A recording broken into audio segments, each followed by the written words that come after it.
said record on this computer. Okay, there we go. Okay, go. Okay, so every month we try to give you the month before what the theme is. I actually have an update on our April theme. Anybody remember what our April theme is? Alcohol Awareness Month. So actually, I'll go ahead and do that now.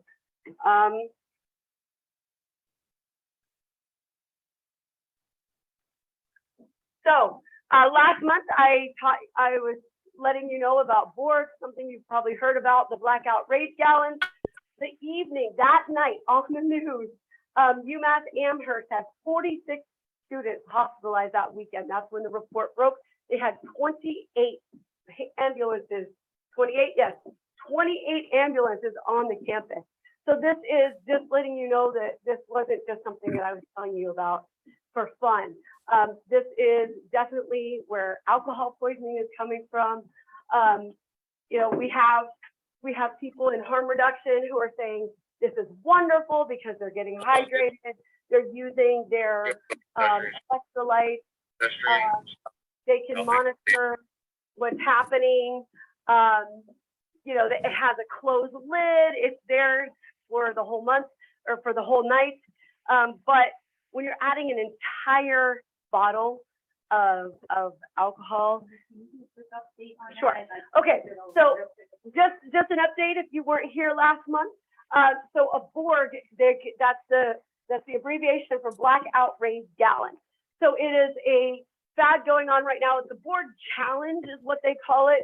A lot of fraternities will get together on Friday afternoon, sororities will get together on Friday afternoon, and they'll make their blackout rage gallon, which means they take a gallon of water, they pour half of it out, they fill it with usually a bottle of some kind of liquor. They add hydration powders or the Mio flavors that has hydration stuff, has salt and electrolytes. Like lots of Gatorade and stuff. Yeah, and then they fill it to the top, and then they name it something clever, like cyborg or, you know, something, I don't know, that was dumb. But yeah, the one I saw the most frequently is Borgasm. And they yeah, right. They think it's funny, and then they carry it around all night. And the challenge is to finish your board gallon and not lose it. The thing is, it waters it down so much that a lot of times people say they can't even taste the alcohol, especially with something else in it. So my feeling is, why don't you put like Diet Sprite in there, you know, like something else? Like nobody knows what's in your rage gallon. Make fruit punch, you know. I also think that like the harm reduction aspect of it too, that about it is you don't taste the alcohol, right? So you're therefore not reminded that you're having alcohol. Yeah, and that is where one of the problems is coming from, because they said they can't even taste it. I'm like, if you can't even taste it, put something else in it. But that's my feeling. So that was just an update of what people are seeing on campuses. Talking to the college students that I know, they said, yeah, they were like, duh, because I asked them about it like in February, and they were like, yeah, of course. We see this as like Ryder, or we seeing it? Yeah, yeah. So TCNJ is seeing it. I haven't spoken to Ryder. TCNJ is seeing it, but it is not, since most of their campus housing is off campus, since most of their housing is off campus, they don't have a definite number. The other thing to note is but they are seeing it. Trending on social media. Yeah. So like whatever trends happen, it's just, you see a natural wave happen. And that's one thing I showed last month. I showed a lot of TikToks about it. My TikToks didn't load this month. I'll just share this on a positive note. My daughter's a sophomore at college, and when this came out, I immediately had to call her at 8 o'clock in the morning. Just to this was, you know, what I do.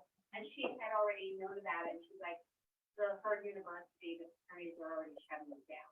So this was like a couple weeks ago, and she said that they noticed it, they saw it. And she's friends with a lot of attorney and sorority members, and they were already starting to shut it down and have a conversation. So it's not as rampant. I think the conversation got out there, and I think they saw enough kids harm themselves. Right. So on a they're having Right, and conversations. Penn Health will have to adjust that. Speaker with her, all her roommates. That's and funny. it was down, so that tends to be quite often. Good for you. Go, Mom. I have different discussions with my son's girlfriend, but, they say, yeah, like, put me on speaker, we've got some, prevention stuff to talk about. And they all know what I do, so they believe it or not, do listen, do they follow? I'm not there, but they do, are open for conversation. So what does the PCMC do in response to that? Do we like raise awareness? Do we? That's what we were trying to do, is to raise awareness that it is out there and kind of give the pros and cons about harm reduction, how people are saying this is a harm reduction method, but we really don't feel it is. We think it's more of a concern. And talking about why, and then that kind of leads to the discussion of alcohol servings versus your cup serving. So like, this is a 40 ounce, you know, but if I say, oh, I only drink one drink, you know, no, that's the equivalent of, 40 alcohol servings. And so understanding the serving size of alcohol versus not, so that has opened a lot of discussions. I know PCMJ is having their health fair right now. So they said that they would be discussing this as part of obviously Alcohol Awareness Month, as well as things that they're concerned about on their campuses. So for Mental Health Awareness Month, I thought we would use one of our frontline mental health workers. We have the Student Assistance Counselor, the SAC. We've heard so many different names for a SAC. Substance Abuse Counselor? No. Like there's a bunch of fabled names.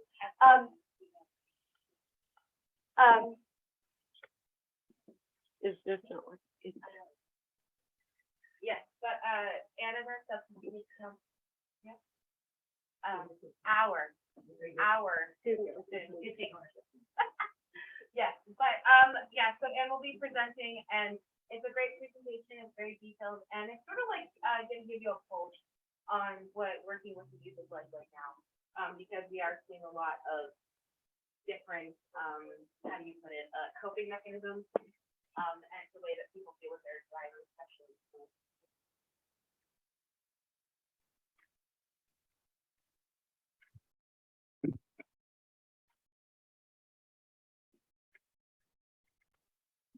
The technology hasn't been our friend. No. And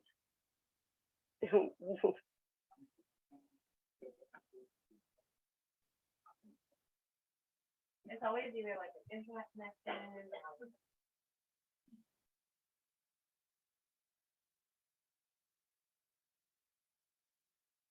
So while Melissa's putting that up, I'll give you guys a little background about how this presentation came about. I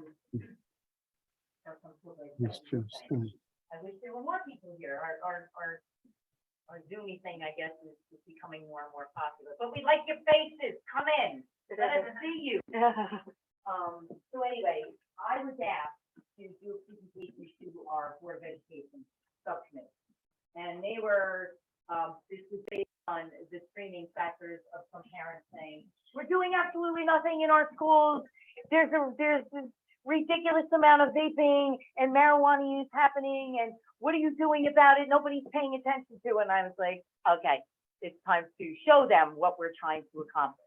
So what I wanted to do was give them not just a little background about what we're seeing and comparing it to some national statistics, but also to give them some understanding of what we're trying to do as far as outreach, prevention efforts, and education as it comes to not just substance abuse, because we know substance use and misuse normally goes along with some underlying issues that these kids are dealing with, right? So we also know that COVID destroyed our kids. Because I can tell you that bottom line. Their social skills, their ability to socialize with one another, to communicate, has been so compromised. And we're still reeling it in from there. So there's a lot of work that we have to do, but when you're one person for an entire district trying to deal with this stuff, it can be a little challenging. But we're trying our best to get people to understand if we could get these things moving in a good direction, and maybe we will get more people to be involved in this. And that's not to say that our school counselors aren't dealing with this all day long, because they are. Mental health issues have increased tremendously in schools. I have my own opinions about some of this stuff, but, you know, this is, I call it, this is Andy Gennaro speaking right now. This label generation of just these intense labels that these kids find and stick to and have a really difficult time looking at anything other than I'm on medication, this is how I feel, this is the way it's gonna be. So when we're challenged in our counseling, you know, our counseling sessions in, let's try other options, let's try other techniques. No, you don't understand me. I'm bipolar. And half the time my kids are in my office, and I will be real with you guys, these are all parts of it. I usually say to them, no, you're teenagers. Teenagers are generally bipolar to begin with. Your hormones are all over the place. You know, you're just a hot mess trying to figure yourselves out. Now add to that social media. Now add to that these people are telling you, you're diagnosing yourself on social media, and this is who you're gonna be, and parents don't have the skills, parents don't have the tools, so they're listening to their kids, they take them to a therapist says, oh yeah, you're depressed. Now they're depressed. And now we're finding kids that are just stuck. Now, don't get me wrong, there are individuals whose mental illness is absolutely positively something that they're dealing with. But I think that it's just come to this place in our society where it's okay to be, you know, bipolar. It's okay to be depressed. It's okay to feel these things, but it's not okay to look at different techniques to help yourself feel better about it. And this is Anne's experience in the years that I've been doing this with students. So it's a little frustrating on our end, but what I wanted to do was give the board an overview of what we're really looking at. So I thought I'd share with you folks, because, you know, I'm in the trenches in the schools, and pretty much this is what we're dealing with if you ask any staff. Are there any staff out there today? Anybody out there from other schools? Okay, but they can attest to most of what I'm gonna talk about today. So normally when I try to give information to the powers to be that make decisions and choices and things, I'll give you a background about why I was so excited about doing this presentation. Normally it gets thrown to my supervisor, and then she takes my information and presents it to the board. So I said, we have her supervisor, who was new, said, no, let Ann do it. So I could give them the real nuts and bolts of what's going on. So what I started with was the monitoring the future survey. Are you familiar with it? Okay, so I don't need to go over it. So what I wanted to do was give them an overview of where it came from, how many students are surveyed in this, and that should say 34,000. I didn't notice that, but not 3,000, 34,000. It's a lot larger. So it's got valid information in it, right? It's valid. It's a valid survey. It's got valid data. It's got 308 public and private schools in it. Schools can opt in, participate, meaning they were engaged and wanted to be part of this survey.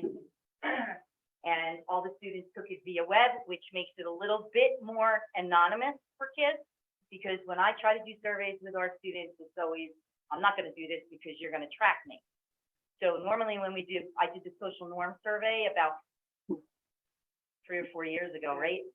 And that was always the comment that I would get from my students, you know, oh, Missy, you're gonna take this information. First thing I would say is, and what am I gonna do with it? Am I gonna judge you on this? You know, second is, it's anonymous. It's not even coming from the school that went to Minnesota. So like, it's hard to get kids to understand that it's valid information because they don't want to believe it. So I gave them the overview on this.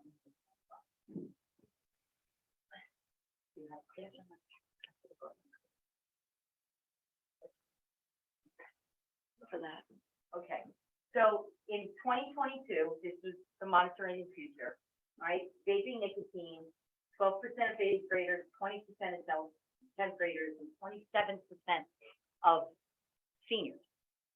27%, 1 in 4 kids that are vaping, all right? Now, you could do the social norm piece and say, but, you know, 73% of the kids aren't using.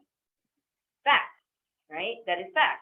There's a lot more kids that aren't using than there are kids that are using. The problem is the kids that are using, there's much more going on with students now than in the past. Addiction rates are skyrocketing with kids. They're having a super difficult time stopping this type of behavior. And then cannabis use, look at 12th graders, 30%. 10th graders, almost 20%. It's 1 in 5 10th graders. That's a 15, 16-year-old that's using marijuana.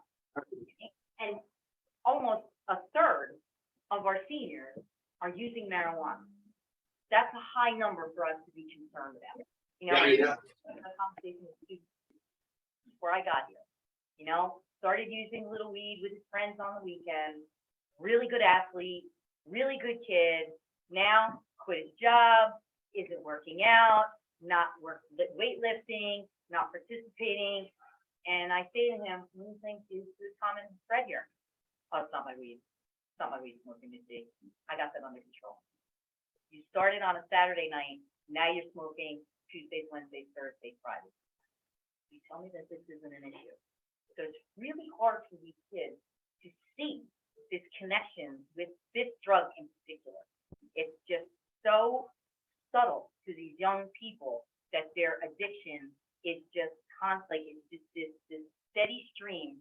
And then they get to this point, and then for us as therapists that are working with these kids, how do we get them to see that? And how do we get them to understand it? So I give them all the factors. Look at what's happening. Your coach came to talk to me. There's something going on. No, I got it. So what would you do? I've seen the same thing with the 7th graders when we're doing Boston's LSD. And what I found reframing, I give them the example that I get up every morning and I need to have a cup of something. And if I tell them I'm drinking whiskey, they're like, no, you can't do that. Then I go like, well, it's a cup of coffee. It's my caffeine addiction. They're like, oh, that's okay. And I'm like, but how long do you think it takes a young person to vape in the morning? And they never guess it. And they're like, really? People are using cannabis right when they wake up? I'm like, yeah. And you get this like debate within the classroom because you can start to see like who's using it, who's not using, and they challenge each other like, well, that's an addiction. And I just empathy. That's what we do. And then I hope you come up behind me and, do the more of that therapeutic work. Trying. I'll give you a little background, disheartening story that I can share with you folks. I had a group, 4 boys in the intermediate level school, 10, 11. They all decided that they thought it would be okay to take 5 Benadryl apiece. Thankfully, one of the kids projectile vomited in his classroom. So he was sent to the nurse. Long story short, I had come in and I shared with the kids, and forgive me for this stereotype, it's the only way that I can figure this out. If you looked at Webster's dictionary and looked up the word like nerd, these little boys were the cutest little people and innocent looking. And their parent, or their moms in particular, were there. And I said to the kids, I'm like, educate me, Steve. What would make you want to do that? Like, what would just make you want to do that? Educate me so I can talk to other people about it. They said that one of their friends must have been sick like 2 weeks prior to this.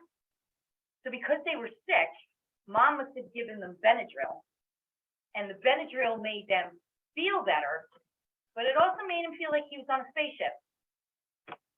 So he decided to bring the Benadryl in and say, this made me feel like I was on a spaceship. So he gave it to his friends. And so in looking at that, I saw the pain in the parents' eyes. So I made the kids say, I want you to tell I said to them, I want you to look at your mom in the eye, and your mom's going to share with you how they felt. Every single one of the parents started crying and talked to their child.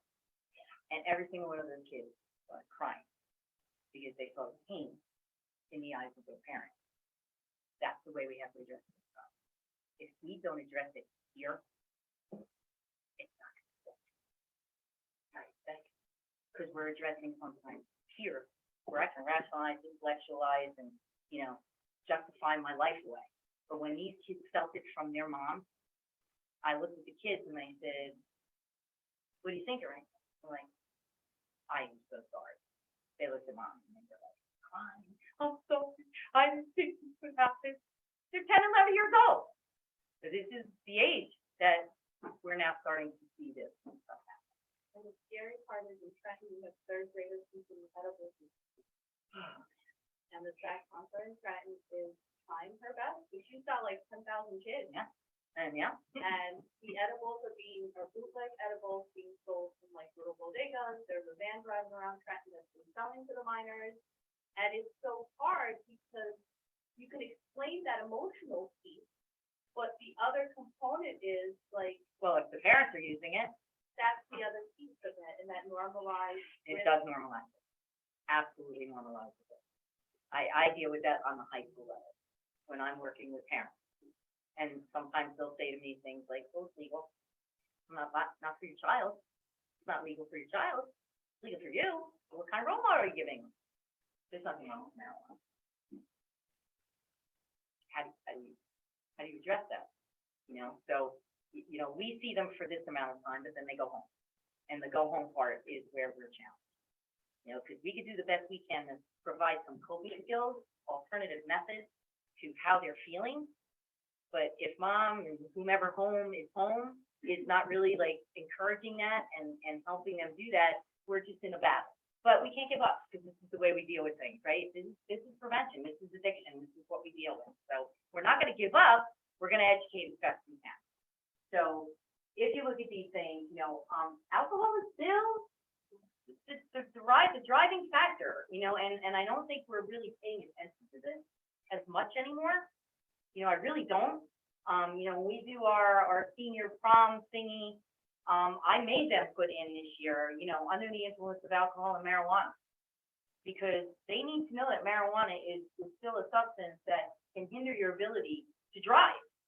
And, you know, that's a whole other issue that I'm sure is a topic that we could talk about all day long, about how police really, their hands are tied in doing a lot of anything about this stuff. So I gave them an overview about this.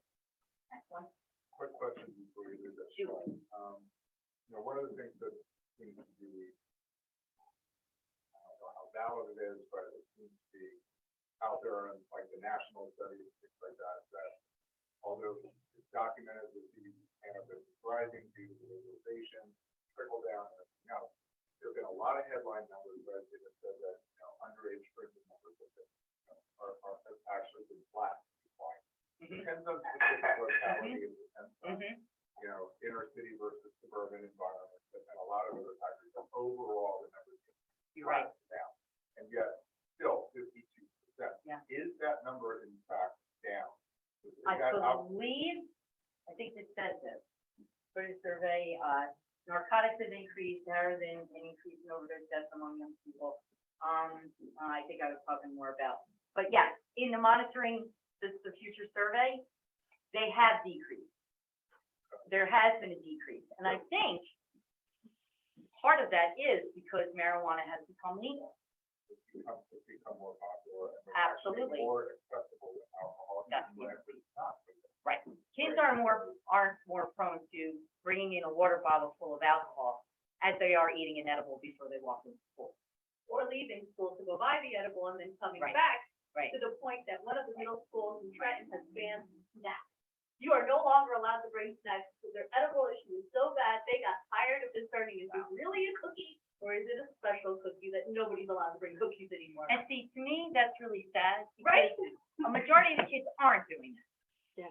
But how So do we're you, punishing the good to address the not so good. but that's where the PCMC comes in, like, this is where we do the environmental work, where we do the systems work to raise the awareness within the community, to start probing young people with more information than they're getting on social media. And that's how we leverage the fact that we are it's possible, and they're doing it in other places. Yeah. I mean, Yeah. there are coalitions that are reporting within like 2 weeks of like a new incident of youth having campaigns and community engagement around that subject. So it's possible. It is possible. And what makes it possible is the motivation factor of your community. You know, like, for example, this was opportunity for me. Opportunity knocks when parents, you know, a couple of parents decided that this isn't okay and that we have this horrible issue in the building. Great, you think it's a horrible issue. So when I spoke to the board, I said to them, bring me parents. How many parents show up at our presentations? I'll tell you, on the average, 3. On the average. Now, if I did a financial aid night, I'd have probably the entire auditorium full. But when we try to do things like this, which I just asked Melissa and Ruth to do, Lawrence is going to do a community conversation on May 23rd, in particular about these issues.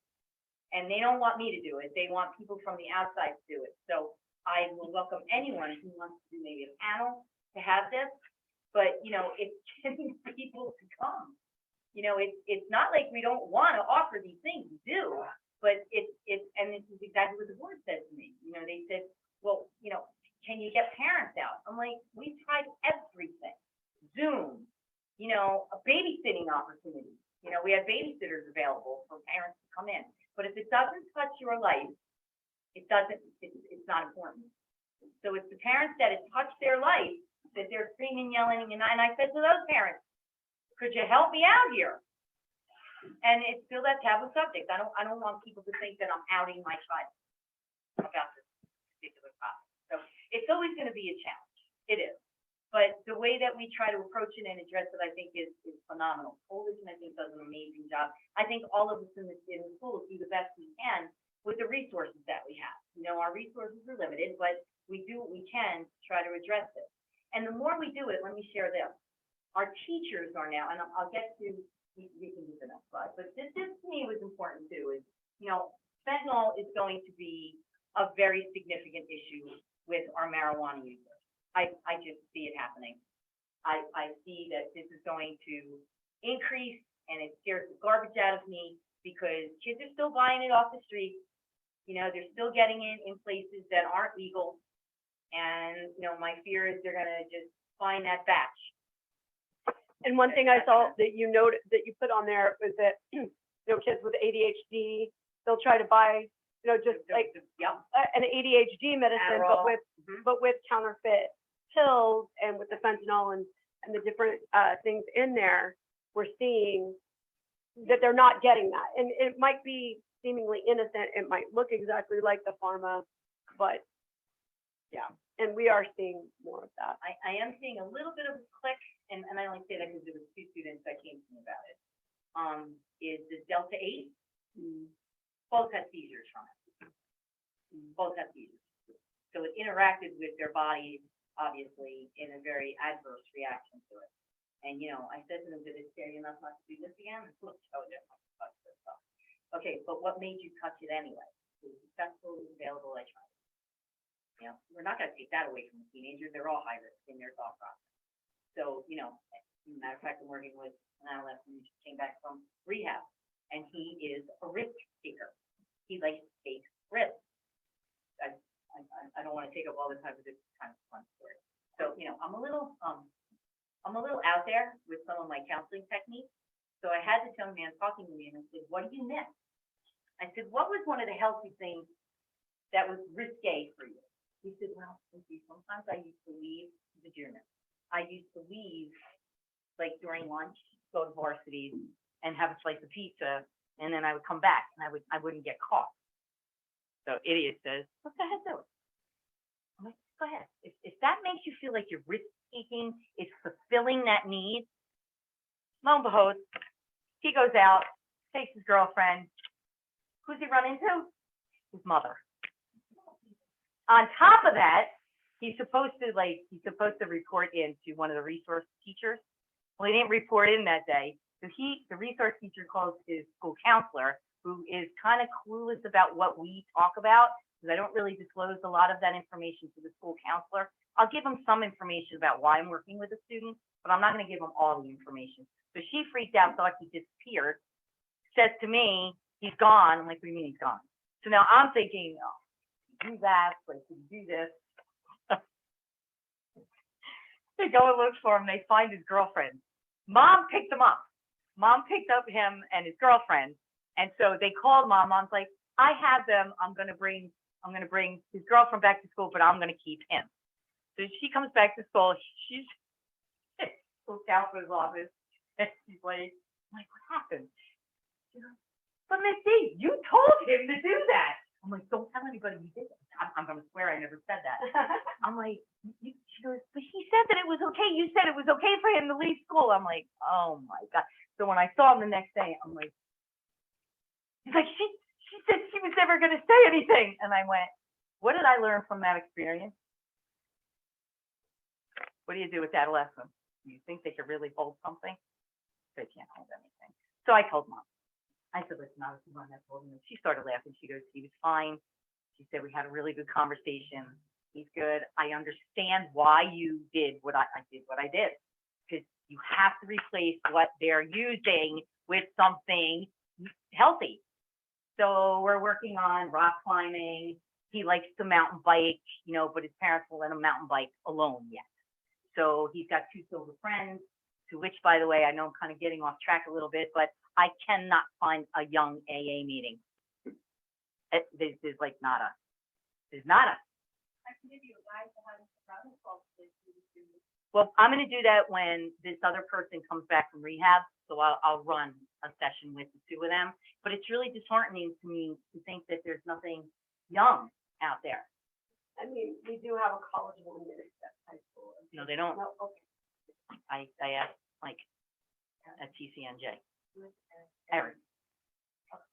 Yeah, and he said that it's really just for the college students, which kind of thing. It's a liability because it's for the population you're working with, the minors, college students, adults, so you don't want to populate them anyway, but they ideally need their. But they're in recovery, and I would think that that would be a much better connection to them. I don't, anyway, it's a little frustrating.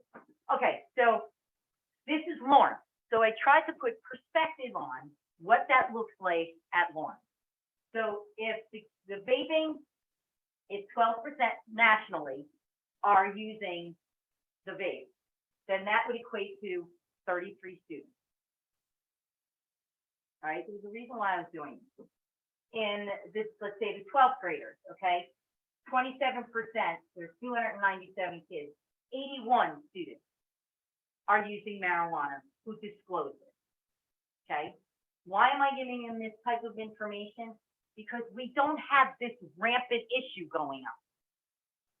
We have an issue that we need to address and we need to educate, because I don't want these numbers to go up. I absolutely don't want these numbers to go up. So it gives us an opportunity to say, this is concerning 154 12th graders.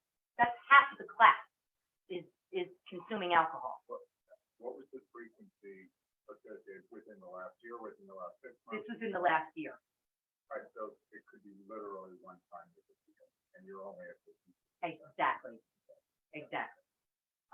So what I try to get them to understand is, and I go back to the social norm theory, and I really believe in it.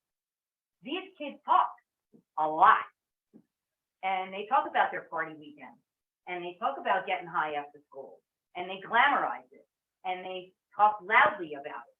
And the kids that are vaping in the bathroom, it's the same group of kids that are vaping in the bathroom that are disrespecting the majority of the kids that make a choice not to do those things. So what is our goal?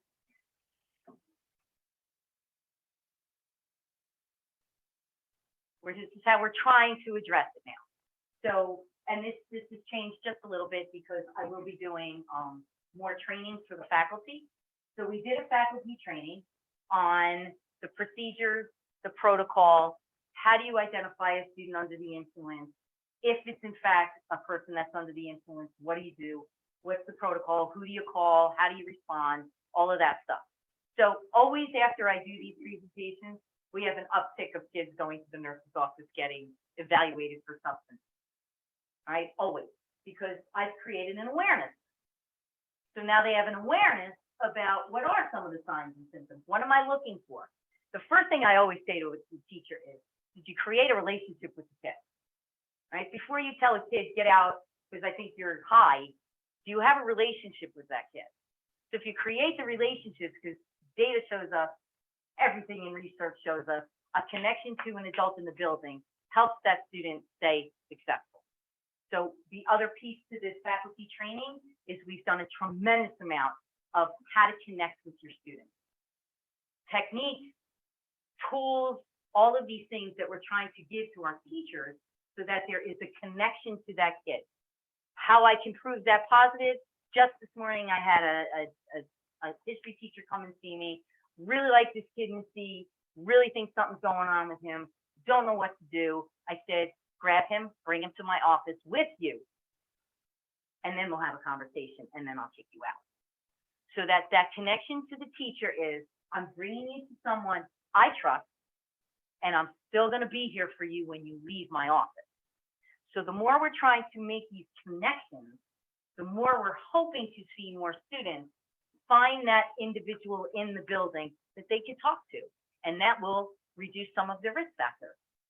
So we do some faculty training. I've done presentations, right? Presentations on, I had the sixth graders. I'm going to go to LIS soon, and I'm going to have a conversation about choices. I don't necessarily want to throw in their face about vaping and alcohol use and all of these things, but I bring it into the conversation about why would you make these choices. So it helps the kids trying to make a positive decision when it comes, and teach them refusal skills as to how to do this. So I've done presentations with them. We have a Saturday vaping class now. I use that based on the IDRC program that I used to do years ago. And we thought this might be a better way, instead of suspension. The kids don't get suspended now. They have to come to a Saturday morning program for 3 hours with me, and they have to sit with Ms. D, and these are the topics that we address. It's a psychoeducational program. I have them do their own drug history. They start from when they first even experience a substance. Did you see mom drink a beer? Does somebody smoke in your house? And then they have to do a timeline of their own ATOD history, alcohol, tobacco, and other drugs history. And then from there, I have them do an emotional intelligence self-assessment so they can internalize some of these things. We talk about change, because I have learned in my experience of doing this with kids, if they're not ready, they're not ready. But if they're contemplating it a little bit, that's an opportunity to open up the door and have the conversation. And I've seen it time and time again. That's why we have recidivism rates in our youth when they go to treatment. They come back, they have a 2-week honeymoon stage, and they're done because they weren't ready to make change. And we have to keep that change motivation up when they come back. If we don't, they go right back. And that's a challenge for us. So we talk about the model of change, where you're at, what are you doing? And then lastly, self-reflecting questions. Think about what we just did for 3 hours. Think about how this is going to impose on, your own growth. How are you going to look at this stuff differently? Recidivism rate, haven't had a kid come back. Now, it could be they're getting smarter and they're not doing it in school. All right. Or it could be that maybe they actually listen to something that we're actually trying to give to them, and it's stuck a little bit. And I still see these kids. So I, sporadically bring them into my office. How you doing? What's going on? I will tell you that vaping is the most difficult thing for them to stop. It's really tough. Marijuana, they could stop, and then they might choose to go back. But then I tell them, then you're still an addict, because that's just your addict saying, I could stop for a few days, but I'm going to go back. So are you really thinking about stopping, or are you just saying this proof to yourself that, see, I could do this, but I'm going to go back anyway? So we kind of talk about the whole process of addiction, the whole concept of what that looks like. So that's one of the other things that we're doing. We're also, I personally don't like my random drug testing in Lawrence. I've been screaming about it for years.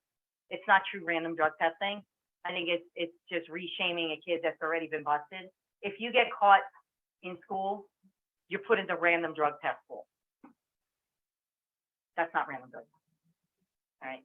However, if the kid gets tested and they're positive, there's no anything punitive.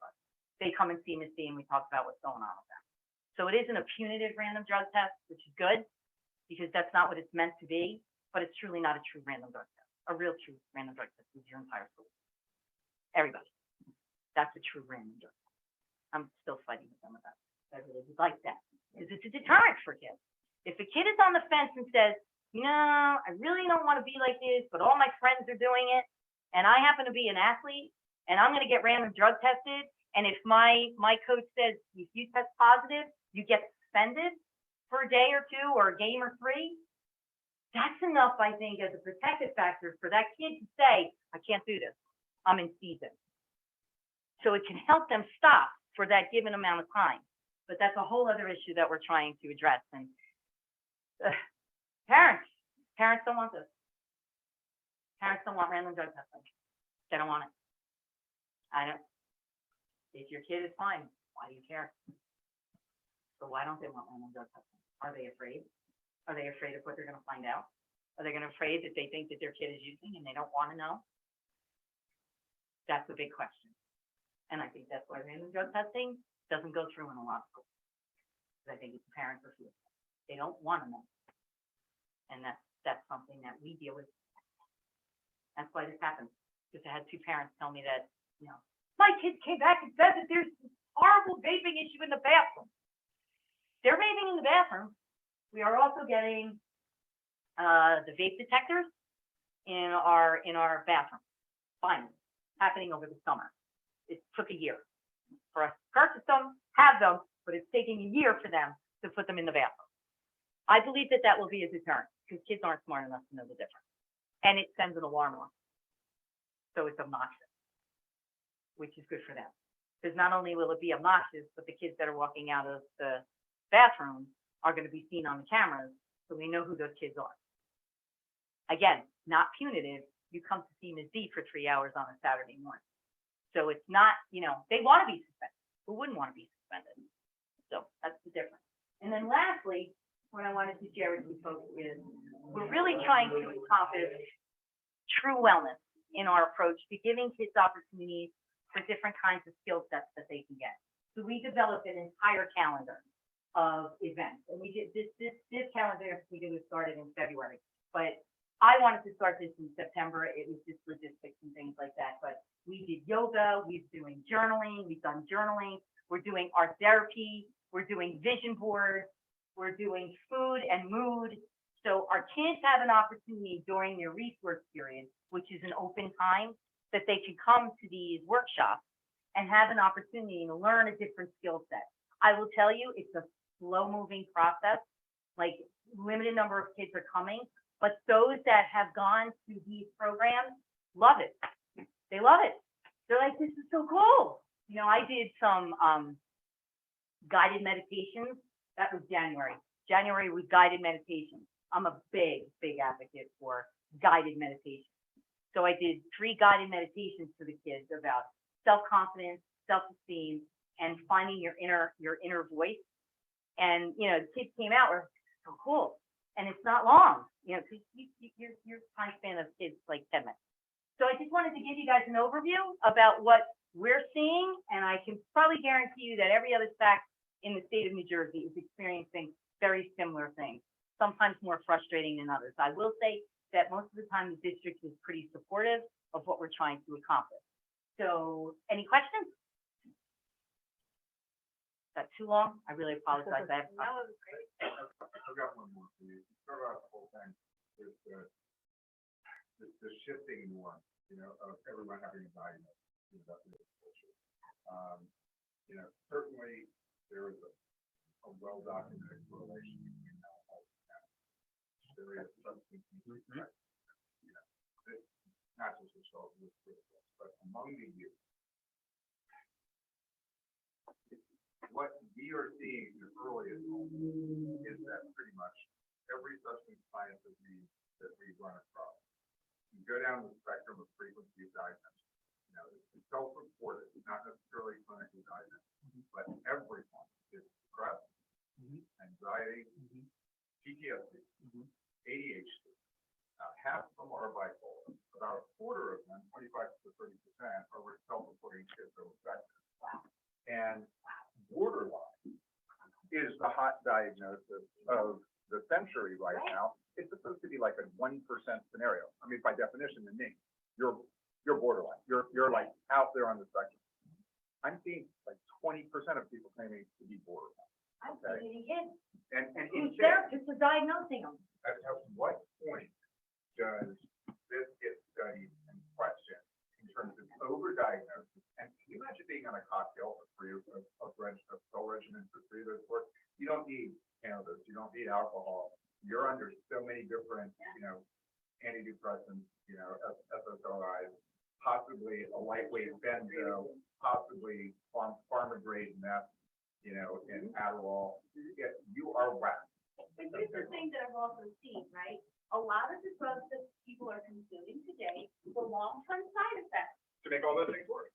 And then so what we're seeing, especially with young people in the UK, using cannabis at a young age increases your depression symptoms, increases your chance of schizophrenia without any genetic predisposition. So I think there's definitely a correlation between their exposure to these chemicals. Absolutely. And then by the time we try to sit down and figure out what's going on, the kids already played chemistry or biology for so long that now we're just trying to label. It's a just sidetrack. I had an interesting conversation about how people with PTSD sometimes look like they're bipolar because of that, like the trauma response is overreacting, stress response system. So that mislabeling, I think, also comes from a lack of like people understanding trauma and how trauma shows up in anybody that's not like a man. Because most of And they're medicating the symptoms, the logical symptoms of drug use with additional pharmacological solutions. And that's, it's just crazy to me how this whole culture has shifted. And, you know, nobody can tie it back to like with the oxys, with the doctors being compensated for scripts and everything else. It is a cultural thing among prescribers, you know, that I need to just prescribe a pill and get the hell out of it. And there seems to be no boundaries, with underage developing an adult brain. And what I hear from our students that are on these types of medications, in particular this young man I could talk about, he said to me, my medications make me feel numb. I don't feel anything. That's not life. That's not what a teenager No. should be going through. They're No. feeling horrible, miserable, Right. happy, elated. Yeah, All all of those the above. things at the same time. Because that's, like you said, that's being, you're being a teenager. But we saw the same commentary about Ritalin when I was a kid, that everybody, if you were too hyper, they were just giving you Ritalin like it was candy, and then kids would show up to school, they're like zombies. So then we're sure changing, where's the life worth living? That's what I think, your shift. Where is the opportunity for advocacy? Clearly, you're running into brick walls with parents because they just want to look the other way and have somebody prescribe their kids. And they something to trust make them this behave. therapist that's telling them Right. their child is deaf. So maybe the advocacy has to be with the providers that, look, if you're diagnosing 25% of the youth population with a 1% scenario like BPD, okay, what's wrong with your diagnosis and screening technique? What are you missing in terms of potential use or just trauma? How long have you known this child for age of diagnosis? Yeah, Or how long have exactly. you talked to this child before diagnosis? My point, that's 15 minutes, 12 minutes to crush. long time appointment there. Are there any other questions for me, guys? I apologize, I hope that just gave you a little something that you can. Man, do I feel you, I'm ready to go bring this to But it's off the rafters, and I know that I piss a lot of therapists off when I say that, so I'm sorry, therapist, I don't mean to piss you off, but it's making me crazy. No, we appreciate that. So thank you, guys, appreciate your time. Did you have another comment? Okay. So thank you so much, for that information. So on some of our coalition business, we do have a scholarship that we offer every year. This was started by our, former, coalition chair, one of our founders, and she, and of course, Gisa Arumahan, she was a longtime executive director of Mercer Council. The building is named after her. She still has quite the legacy. So Caitlin, if you want to take a second or so, a few minutes. Do you get a lot of recipients? I mean, do you get a lot of? No. Okay. I'm gonna push it. We've been giving them back the hang up. Yeah, I took a bunch. Wherever we did take them. Took a bunch. I'm not gonna give them all my school council. So it's for, I'll show you, because I'm sure she'll go over it. I got like this. Yeah, perfect. And I actually, sorry for the redundancy, but I emailed them to you too. I was emailing all this back. No, it's okay, totally okay. So I'm Caitlin, hi. I have scholarship flyers, they're in the back.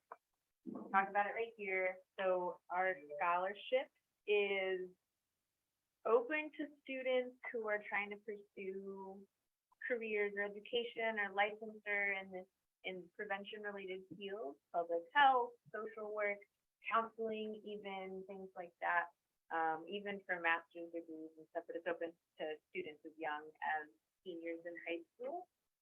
The application is due on May 5th. We're kind of slow rolling with the applications, and I think that's kind of typical for application processes. Usually, maybe we'll see more roll in towards the end of towards the deadline.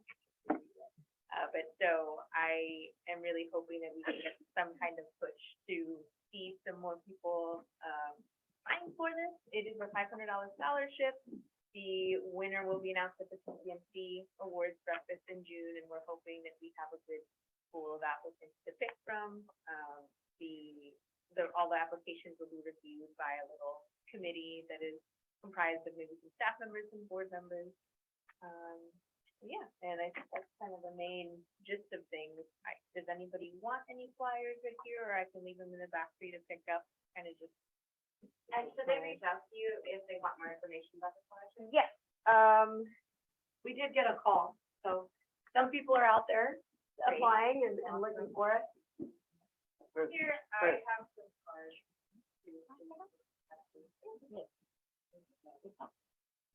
Olivia, intern. That's right. Does she know? Yeah. Okay. Anybody who is published on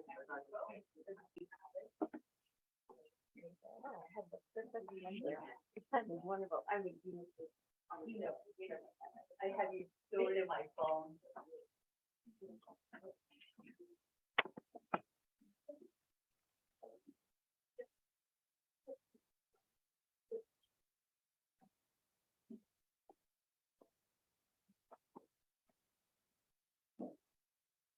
Okay, we talked about April awareness. Okay, next thing, prevention award nominations.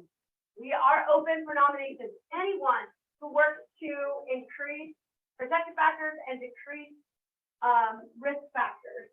So for a good example of this, last year, the Chubby's Project won.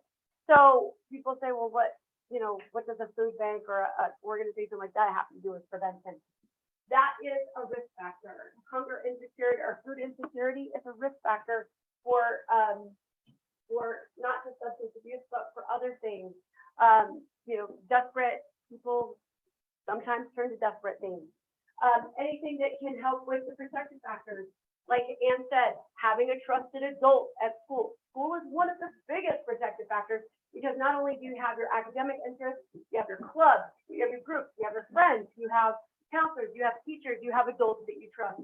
So anyone who works to increase protective factor or decrease a risk factor, they do not have to be specifically in something that one would think is prevention. I want to hear what your ideas are. You're welcome to, say, well, this is why I want to nominate this organization or this person. It doesn't have to be a member of the PCMC.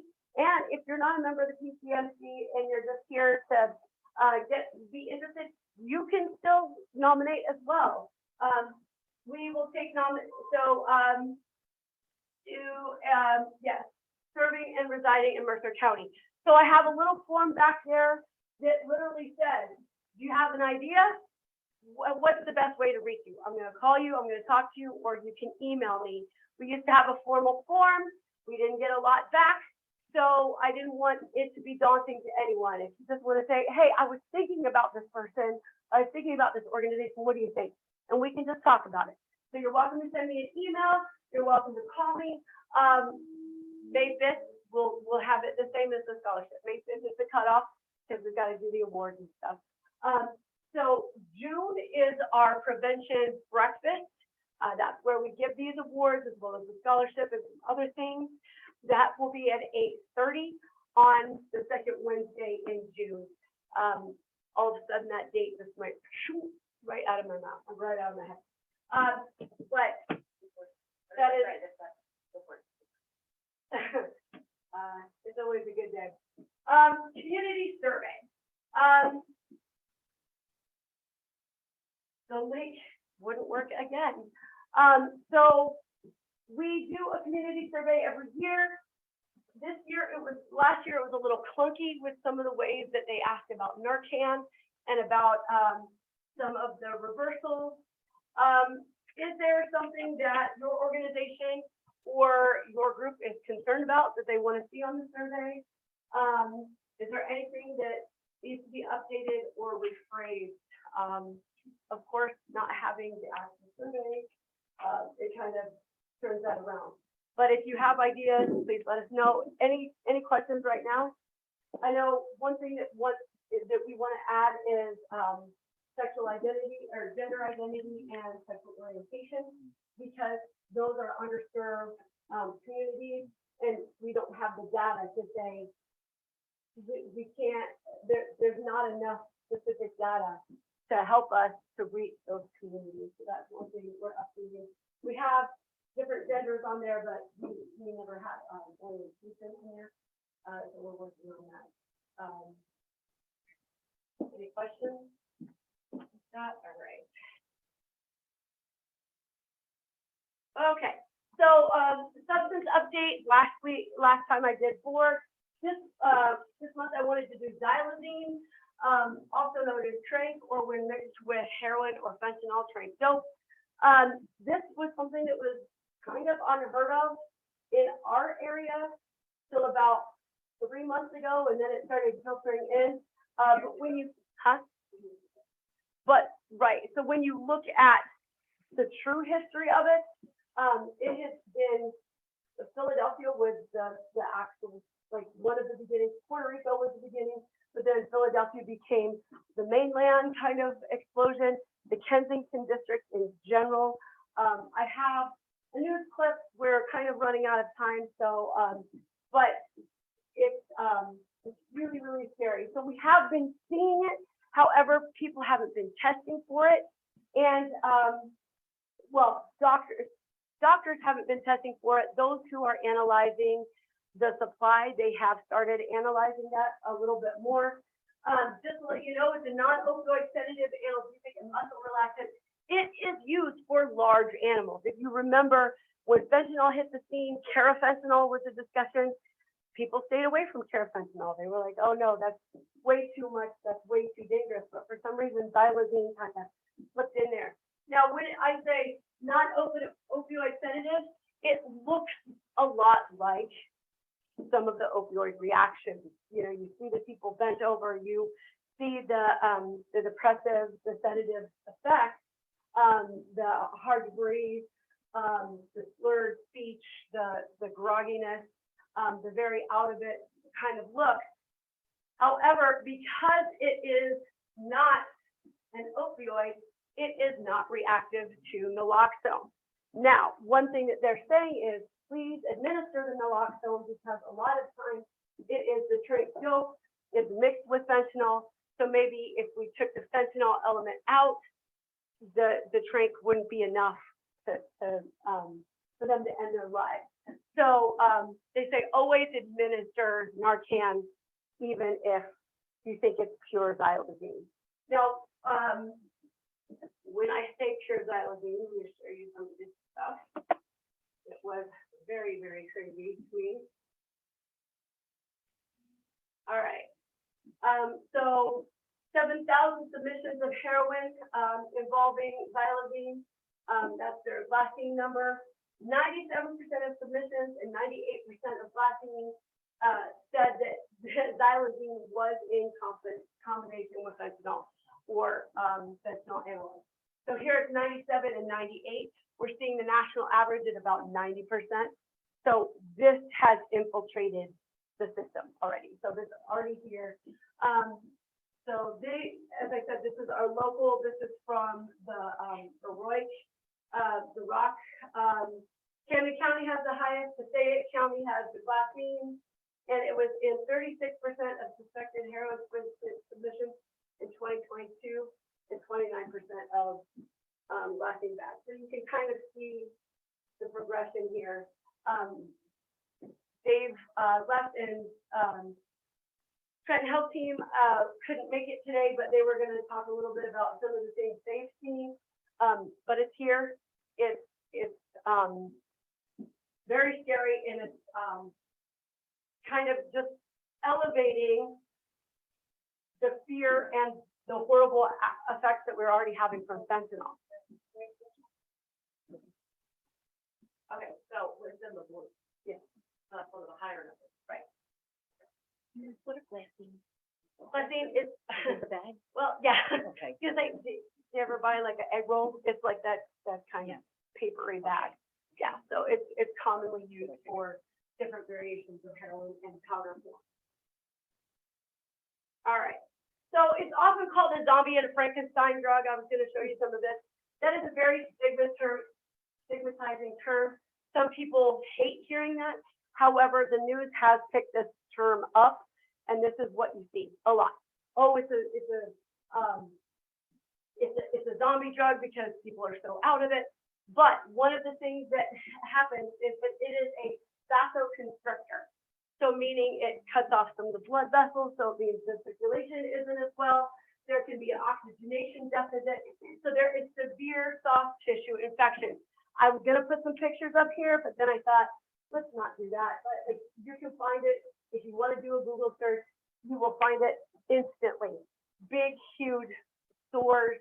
So Melissa, just a good side note, what they're finding also is that a lot of people, when they're doing it, will just sit, right? They'll just sit, experience the drug and just nod off. As they're nodding off, they're sitting crisscross on their legs, and then they'll slowly, take off the circulation from their legs, and then there are complications to that as well.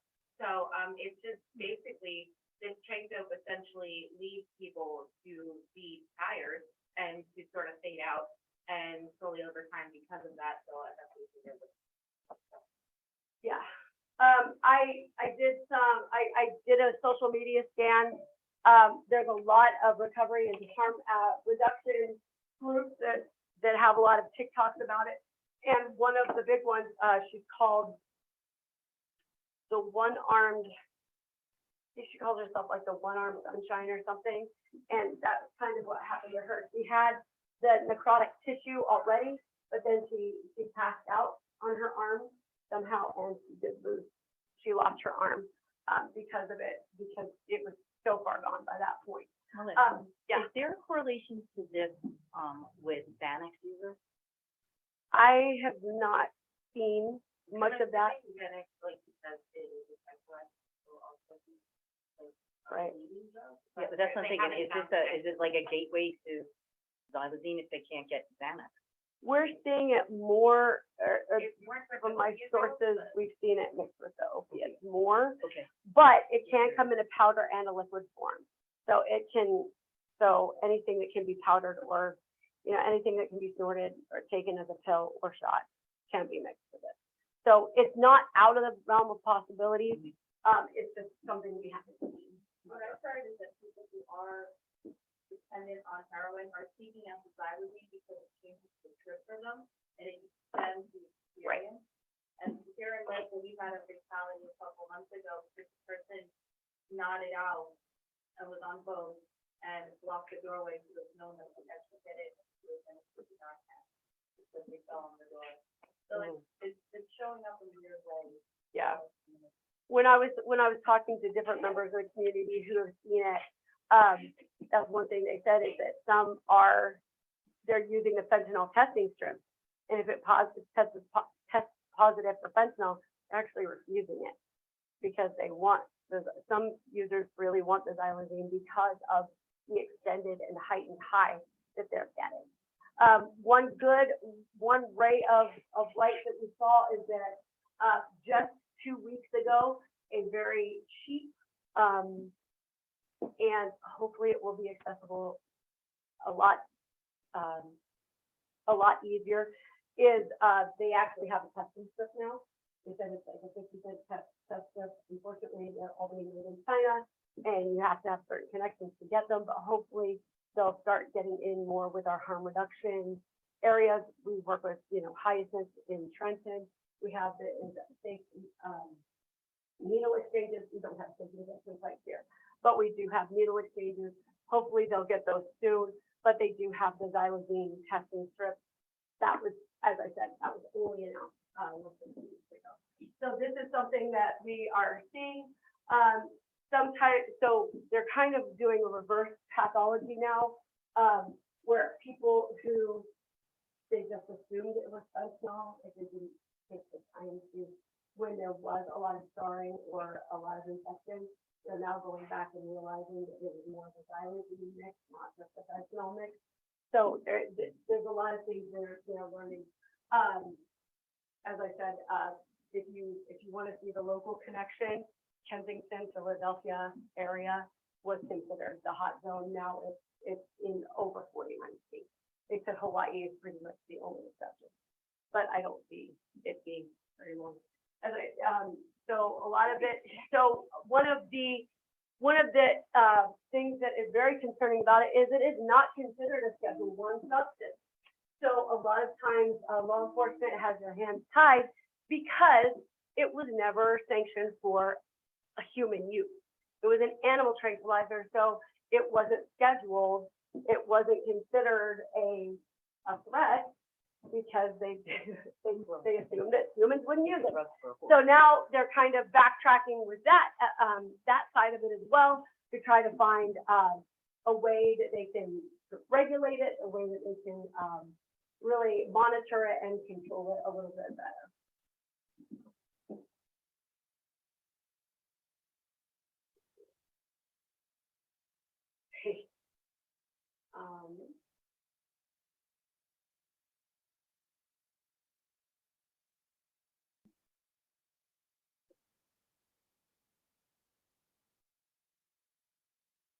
Okay, so our announcement, again, April Alcohol Awareness Month, April 20th, coming up next week. Of course, a lot of people know that is a weed holiday. April 21st, National Death But, to be honest, just be careful on the road. And that's, I mean, like, obviously, anyone working with students, the colleges, we've been talking to them. Obviously, people who are working with the different communities, we want to let them know. But personally, just be careful on the road.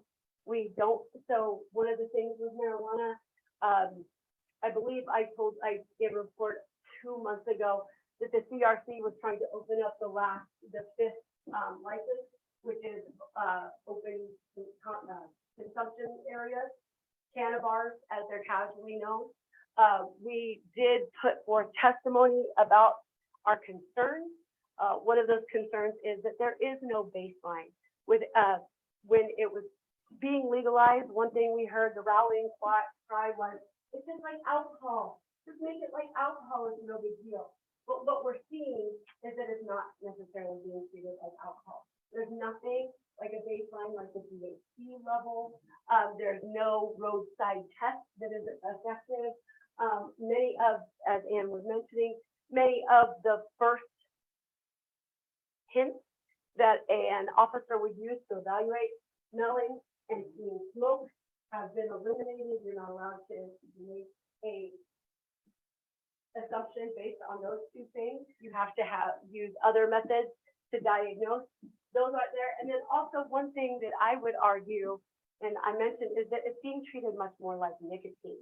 If you think about alcohol, we don't do open containers. But you see people walking down the street, smoking weed,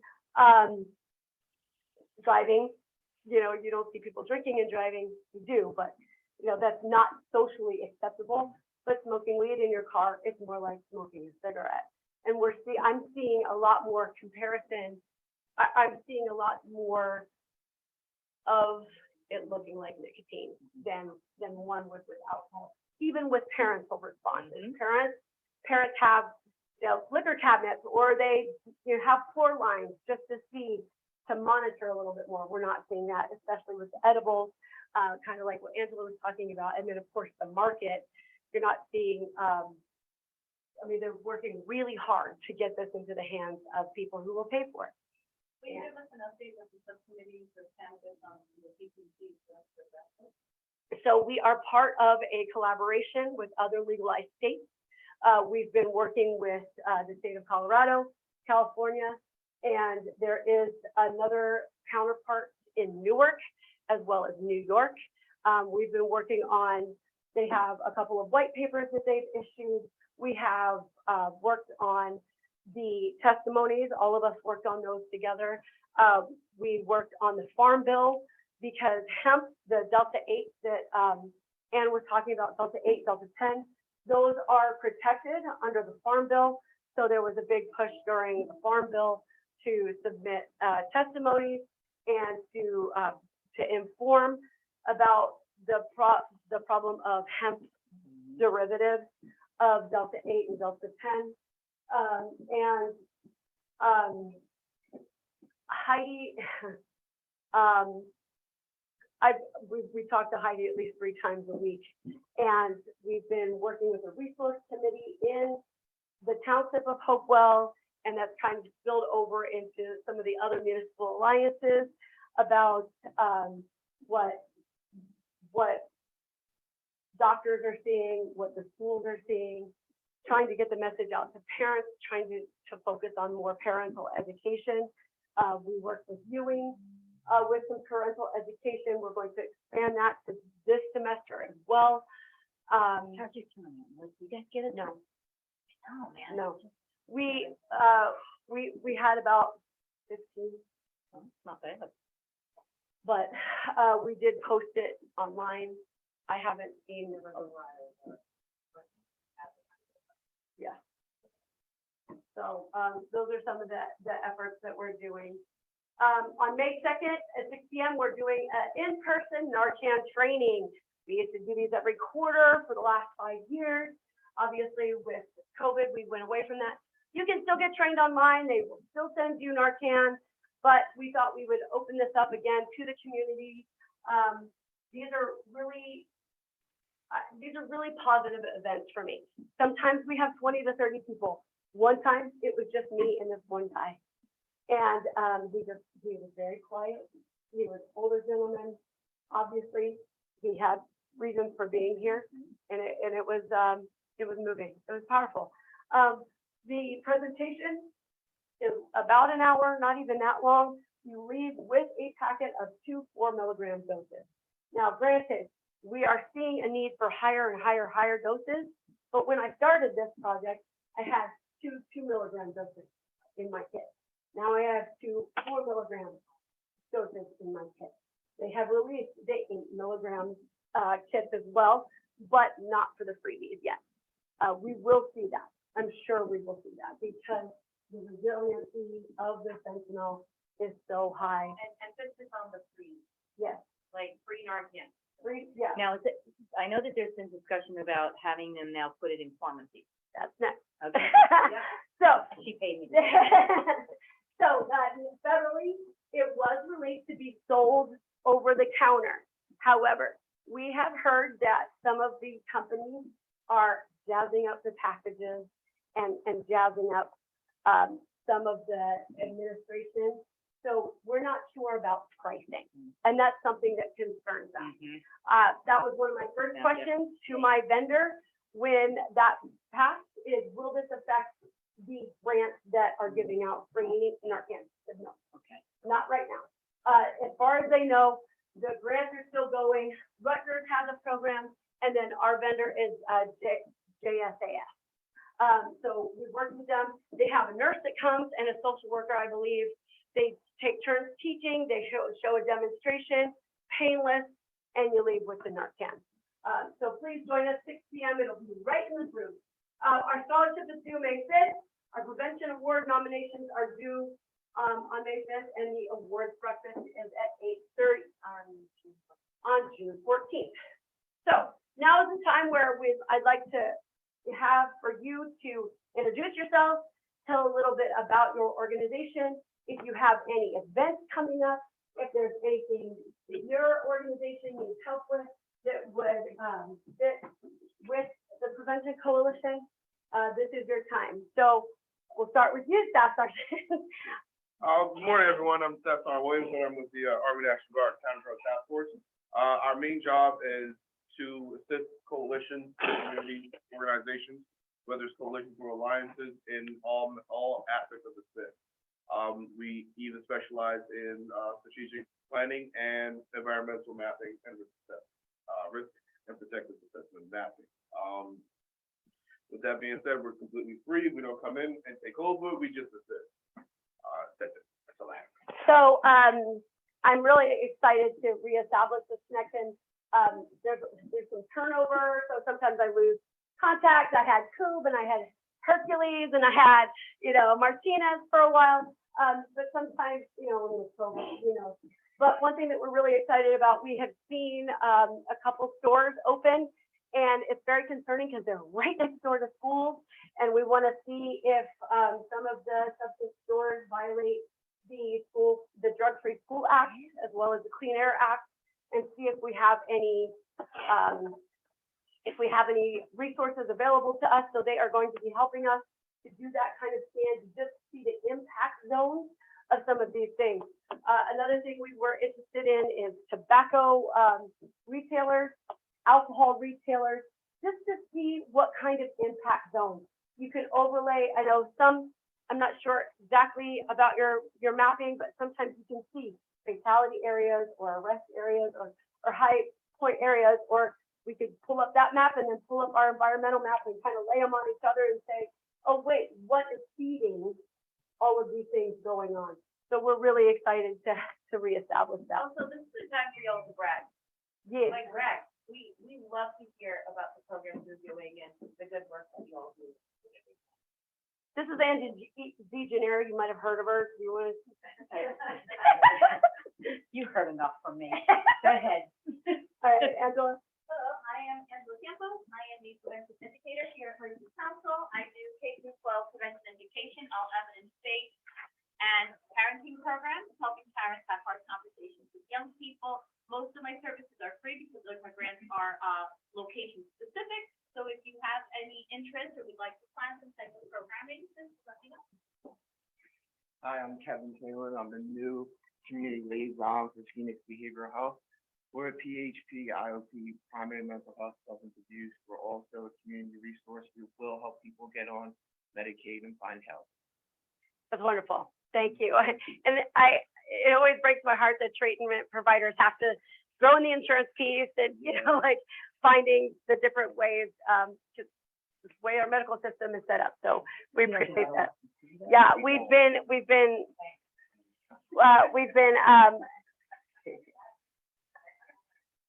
yes, that's Ann's first question. Do you serve adolescents? No.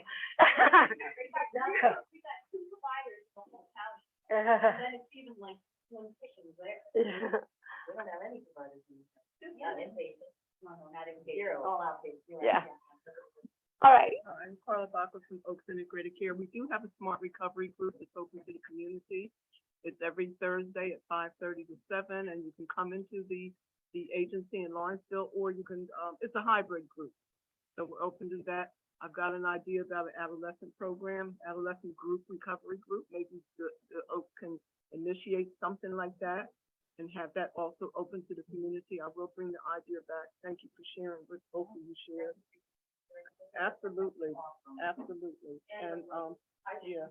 And that's, Introduce you to other side counselors that love you just as much as her. I need both your cards, please. yeah. And this is why we have the coalition. This is the connections that we want to build.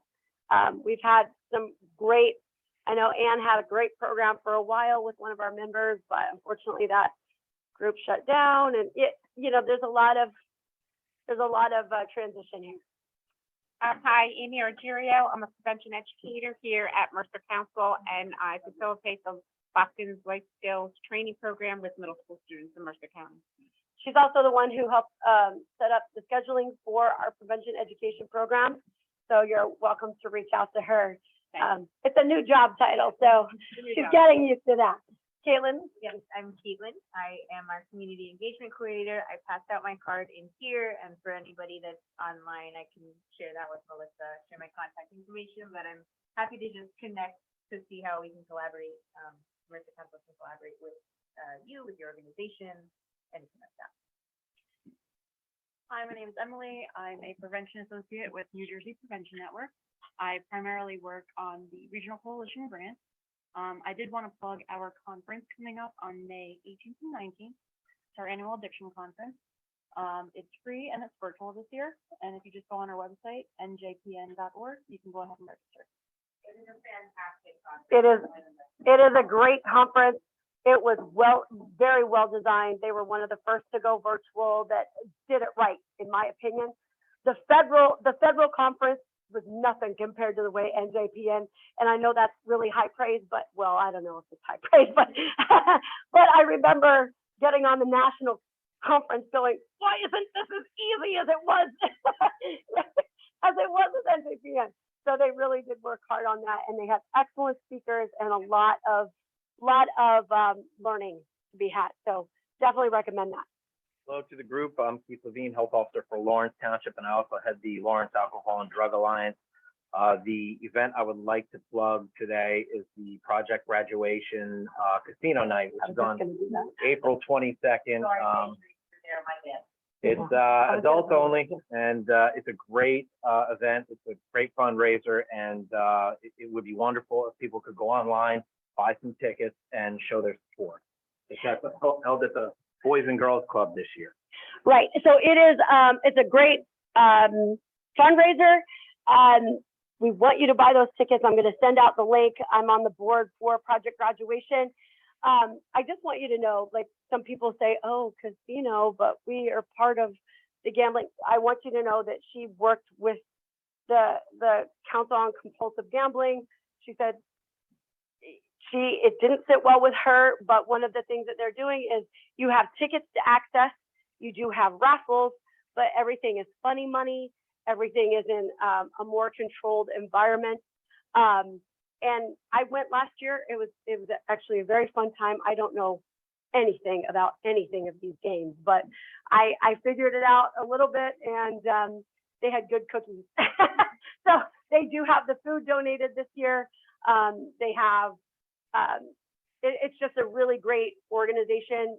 Project Graduation is the lock-in at Lawrence High School for all of the seniors after they graduate, so that they have a substance-free, just a great memory for the last day of their student life. And it's very well attended.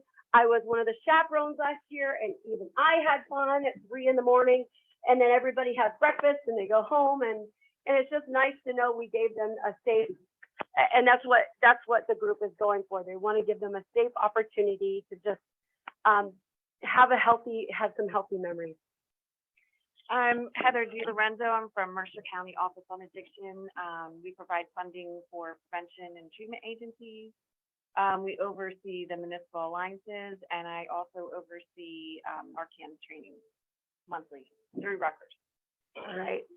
And I think last month, if you missed it, that we are getting some vending machines for Narcan and some harm reduction kits. We're at kiosks, and we're super excited about that. We've been kind of following that rollout. The municipal alliances, I love them.